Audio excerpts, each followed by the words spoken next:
Prediction markets are exploding online. Sites where people bet on future outcomes, like when a blockbuster video game will launch, if a tech gadget will sell out in 24 hours, or whether a team hits its season win benchmark. But is that investing, trading, or straight up gambling? Joining me are Rebecca George from the Washington Indian Gaming Association and Dave Malone, an attorney from Miller Malone and Tellefson. Hello, thank you for being here. Thank you for having us. So Rebecca, we're going to start with you. Tell us more on what prediction markets are all about. Sure. So-called prediction markets, because the name in and of itself is confusing. These are gambling platforms that are operating outside of a single consumer protection. And we are really working to raise awareness to get Washingtonians protected. Yeah, and before the segment, I was like, when you describe it, I know what it is, but seeing the name prediction markets, you don't always hear that all the time. Dave, what would that be? Investing, trading, or gambling, or all three? In my opinion, it would be gambling. Investing is generally more of a long-term investment where you're holding stocks, bonds, or real estate. Trading is, and that's in terms of years and months and such. Trading is going to be more of a short-term investment sort of approach.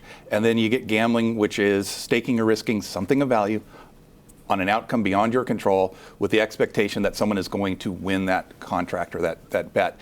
And what we're seeing with prediction markets is they're dressing up traditional financing in terms of binary contracts, derivatives, and swaps, but the mechanics are gambling. If I bet on the Kraken tonight and they win on one of these sites, that's gambling, any way you shape it. It's a, if it quacks like a duck, looks like a duck, it's a duck. So there you go. And this was very interesting. Are prediction markets legal in Washington State, and who really is in charge of regulating them?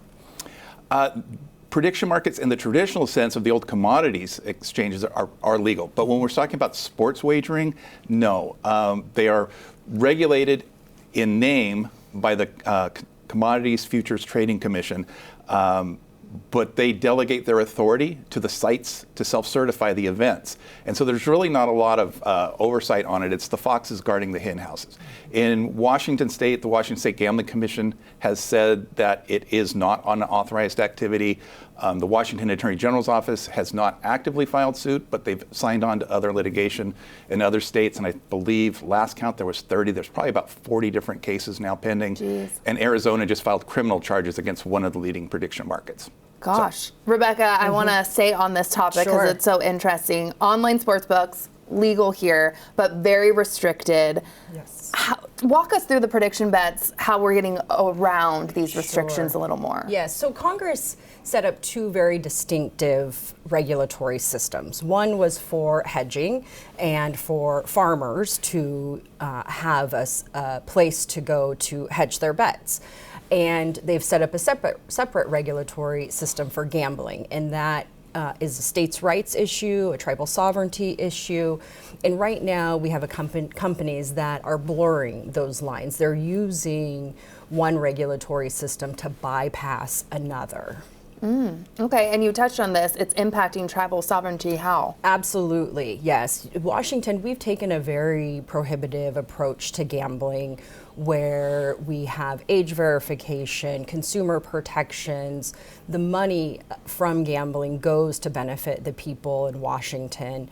And right now, these companies are operating outside of a single one of those protections. Yeah, and for both of you guys, what are the potential consumer harms and risks that we should know about? Lots. Yes. You're like, how much time do you have? Yes, exactly. We could do a full segment on that. They're enormous at this point. I'm a member of Congress described this as the Wild West. They really don't know what's going on. I mean, I think one of the main things is the age restrictions, as Rebecca mentioned. Tribal sovereignty and regulation over the sports books in Washington State, it's 21 and over. To get into a casino and gamble, and you have to go in person and register, present ID and what have you. Not so much with the prediction markets. It's 18 and over, and that's marginal at best. And what's really disturbing that I've just discovered in the last month or so is that they're actively recruiting on college campuses. They are paying fraternities, like finder's fees, to sign people up. And so that when you see that the demographics are swinging lower and lower in terms of who's wanting to sports wager, i.e. young males, it's even more dangerous when you get into that 18 to 21 bracket. So that's a real risk there. The other one is, who are you wagering against? If I go to a tribal casino here, I know I'm wagering against the book that's there. online, it's anyone's guess, and we're seeing some staggering numbers coming out of people who are wagering on the Iran conflict and the potential for insider trading and information. And I feel like we have to end with kind of along the same lines. We have these young males, a bunch of young people with our phones. We always have access to so much now. So what should families, communities, and policymakers in Washington really be looking and advocating for? I'll let you go first on that one. Sure. Well, I think in Washington, like I said, we have a gambling system, a gambling structure that works really well. And I think for folks that choose to want to sports bet or to gamble, there's a safe option for them. And I think that in Washington, these are already illegal. I think nationwide, these are already considered illegal. So I think our policy folks have done a good job. I think that these companies are taking advantage of our system. Yeah. So my advice would be avoid them. As mentioned before, it's the Wild West. And technically it's a Class C felony in Washington to participate in internet gambling. So that's where this kind of crosses that line. However, and this would be my advice for anyone who's engaged in regular traditional sports wagering or gambling, watch the signs, set loss limits, don't chase your losses. And if you feel like it's getting out of control, that's why you'd call someone like the Evergreen Council on Problem Gambling or a resource of that nature to give you some help. Thank you so much. Important topic. Very, very interesting. And you are not alone. Confidential 24-hour help is available. Just visit the website that you see right there on your screen.